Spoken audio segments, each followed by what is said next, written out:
یزید نے اب کیا کیا، کیونکہ بڑا چلاک آدمی تھا، بڑا شاطر تھا، بڑا تیز تھا، اس نے ولید کو خط لکھا، کہنے لگا کہ فوری طور پہ عبداللہ ابن عباس کو بلاؤ اور اسے کہو میری بیعت کریں۔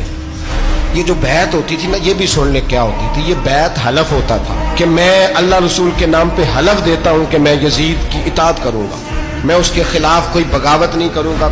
یہ بیعت لوگ سمجھتے ہیں کہ بس ہاتھ پکڑنے کا نام بیعت تھا، اس بیعت کا متبادل جمہوری ملکوں کے اندر ووٹ آیا ہے، تو کہا بیعت کرے، حضرت عبداللہ ابن عباس کو بھی بلاؤ، عبداللہ بن زبیر کو بھی بلاؤ، امام حسین کو بھی بلاؤ۔ امام حسین آدھی رات کے وقت بیٹھے تھے مسجد نبوی میں، چونکہ پانچوں نمازوں کی آپ امامت کرتے۔ امام حسین نماز پڑھا کے عشاء کی بیٹھے تھے جناب عبداللہ بن زبیر۔ عبداللہ بن زبیر کون تھے؟ یہ نبی پاک صلی اللہ علیہ وسلم کی پھوپھی پوتے تھے اور جناب صدیق اکبر کے نواسے تھے، حضرت عبداللہ بن زبیر، اور جناب زبیر بن عوام عشرہ مبشرہ صحابی ہیں، ان کے بیٹے تھے، بہت زیرک آدمی تھے، یہ بھی امام حسین کے پاس بیٹھے تھے۔ عبداللہ ابن عباس بھی تھے جو حضور کے چچا کے بیٹے ہیں، اس امت کے پہلے مفسر ہیں قرآن پاک۔ یہ لوگ بیٹھے تھے تو ولید نے ایک بندہ بھیجا، اس نے آ کے کہا جناب آپ کو گورنر صاحب نے بلایا ہے۔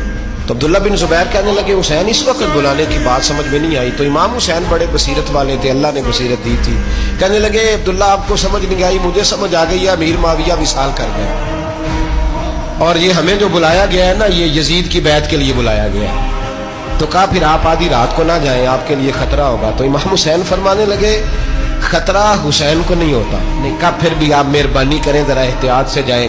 تو جناب عبداللہ ابن زبیر نے، عبداللہ ابن عباس نے 14 بندے نیزے دے کے، تلواریں دے کے امام حسین کے ساتھ بھیجے، اور کہا کہ امام حسین اگر اس نے کوئی غلط ملت بات کی نا، زبردستی بیعت کرنے کا کہا، تو آپ بس کوئی ایک بات اونچی آواز میں کر دینا، یہ سپاہی پیچھے آ جائیں گے۔ امام حسین ان 14 بندوں کو لے کے گورنر ہاؤس پہنچ گئے۔ جب آپ وہاں پہنچے، اس نے بتایا، اس نے کہا جی حضرت امیر معاویہ انتقال کر گئے اور آپ نے یزید کی بیعت کرنی ہے۔ تو امام حسین فرمانے لگے میں چھپ کے بیعت نہیں کروں گا، مجمع لگاؤ، جمعے والے دن اعلان کرو، جو طریقہ ہے حضرت ابوبکر صدیق کا، جو طریقہ ہے حضرت عمر فاروق کا، جو انداز حضرت عثمان غنی کا ہے، جو مولا علی کا ہے، سر عام اعلان کرو، اگر ساری دنیا یزید کی بیعت کرے گی تو میں بھی تیار ہوں۔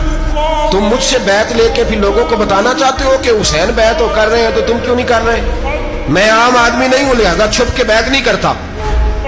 جب یہ بات کی نا، تو ولید بڑا نرم دل تھا اور امام حسین کی شان کو جانتا تھا، وہ جانتا تھا یہ نبی پاک کا خاندان ہے۔ اس نے کہا جی مجھے تو حکم تھا، باقی آپ حضور کے نواز ہیں، میں کر کچھ۔ وہاں ایک بڑا بدبخت شخص بیٹھا تھا، عبد الملک بن مروان، وہ ولید سے کہنے لگا کہ اگر حسین آج تمہارے ہاتھ سے نکل گئے تو تمہارے لیے بہت بڑا مسئلہ کھڑا ہو جائے، انہیں جانے نہ دینا، یا بیعت کراؤ یا ان سے کہو جنگ کے لیے تیار ہو۔ تو امام حسین رضی اللہ تعالیٰ عنہ کے کانوں میں آواز گئی تو فرمانے لگے ابن مرجانہ، اگر تیرے اندر جرت ہے تو آ سامنے حسین کے، اس کے کانوں میں باتیں نہ کر، کانا پھوسی نہ کر، باہر آ میدان میں، شرارت نہ کر، باہر آ، میں تمہیں ابھی بتاتا ہوں کہ حسین سے مقابلہ کرنے کا انجام کیا ہے۔ یہ کہہ کہ امام حسین باہر نکلے، اپنے بھائی محمد بن انفیہ کو بلایا، عبداللہ بن زبیر، عبداللہ ابن عباس، ڈھیر سارے لوگ اکٹھے ہو گئے، فرمایا یہ معاملہ ہے، اب کیا کرنا ہے؟ تو وہ کہنے لگے حضور وقت ابھی مناسب نہیں ہے، آپ اس طرح کریں یہاں رکیں، ہم مکے سے، عراق سے، کوفے سے لوگوں کو بلاتے ہیں، یہاں ایک بڑی مجلس مشاورت قائم کرتے ہیں۔ امام حسین فرمانے لگے اگر تم مشاورت قائم کرو گے تو ولید اور عبد الملک بن مروان وہ تو جنگ کرنے کو تیار ہیں، اور نبی پاک نے فرمایا ایک مینڈا ہوگا جس کی وجہ سے مدینے کی گلیوں میں لہو بہے گا۔ فرمانے لگے میں وہ بکرا، وہ مینڈا نہیں بننا چاہتا۔ کہا پھر آپ کیا کریں گے؟ تو امام حسین رو پڑے، فرمانے لگے میں مدینہ چھوڑ جاؤں گا، لیکن مدینے کی حرمت پامال نہیں ہونے دوں گا۔